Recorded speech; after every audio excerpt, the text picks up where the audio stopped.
Depois eu mostro. Depois.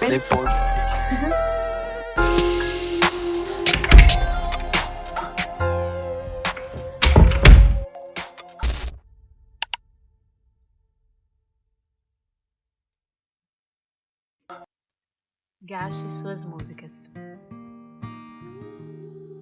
Você já gastou uma música muito boa com alguém? Engraçado como a gente consegue colocar valores subjetivos em coisas intangíveis. Se você tem um copo d'água, você o bebe ou joga nas plantas. E assim você gasta água.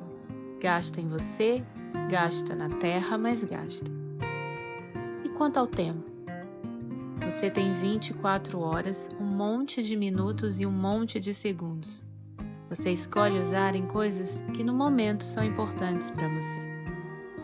Como esse motorista de ônibus que peguei uma vez. Ele fez entrar uma senhora bem velhinha e antes de dar a partida de forma brusca, como normalmente todos os outros fazem, ele gastou alguns minutos para deixá-la sentar. Gastou o tempo contado dele para uma causa ou alguém importante. Talvez ele, assim como eu, tenha observado com mais cuidado que a senhora tinha um esparadrapo no ombro, o que mostrava ainda mais a sua fragilidade. A vida é repleta de percas de tempo, de gastações de coisas, e você vai fazendo suas escolhas da melhor forma possível. Por exemplo, enquanto eu escrevi esse texto, parei para filmar a paisagem da rota que estávamos fazendo. Que coisa linda!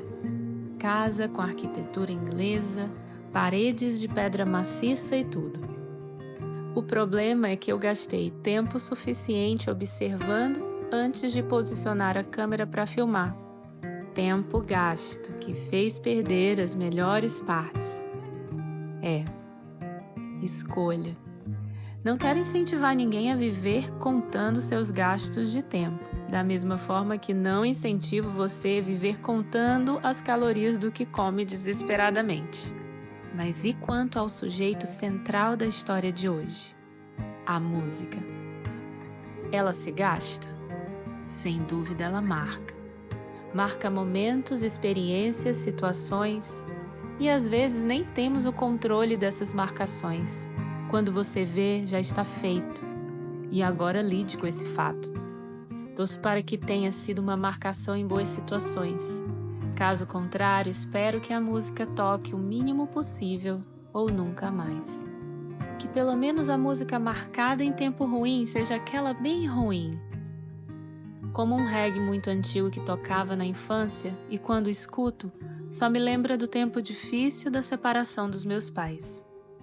E a abertura do video show? Ela me fazia inconscientemente saber que eu não poderia brincar na rua até o sol esfriar. Trash. Mas nem toda marcação é inconsciente. Podemos criá-las. De todos os dons que Deus nos deu, uma de suas características principais de sua imagem em nós é a personalidade e capacidade de criar. Claro que não é nem de perto como o verbo bará, que só pode ser conjugado por Deus. Bará é a capacidade de criar do nada. Pegamos músicas e damos valores, criamos situações e experiências para aplicá-las e voilá, tá feito. Mas isso também é um risco. Perder a música para condições futuras adversas. Imagina aquela música muito boa, marcada por uma decepção qualquer. Caramba! Então isso significa que agora você nunca mais vai ouvi-la? Você não sente medo disso acontecer? Se a resposta é sim, quero encorajá-lo a não temer. Corra os riscos. Dê valor. Dê valor a situações, experiências e momentos, mas, sobretudo, dê valor às pessoas na qual a música interage. Elas sim devem ser o alvo. Caso as coisas não saiam tão bem, não se preocupe. Deus consegue ressignificar as marcações. Ele conseguiu ressignificar a nossa vida, o que é um milagre de tal grandeza que só pode ser feita baraficamente. pois Ele tirou de nós algo bom de onde não tinha. Imagina se Ele não vai fazer isso com músicas. Perca as músicas, arrisque elas por aí. Os alvos dos riscos que você sofre deveriam ficar lisonjeados. Tenha menos preocupação com as coisas que você gasta pelos outros, e diria até para que você gaste, e se gaste, mais e mais até se esgotar. Mas preste atenção quanto ao contrário. Se alguém também não gastou uma música muito boa com você, faça valer a pena, porque nesse caso você foi escolhido para fazer parte de uma dança, e não dançar, mesmo que sem jeito, seria um desperdício.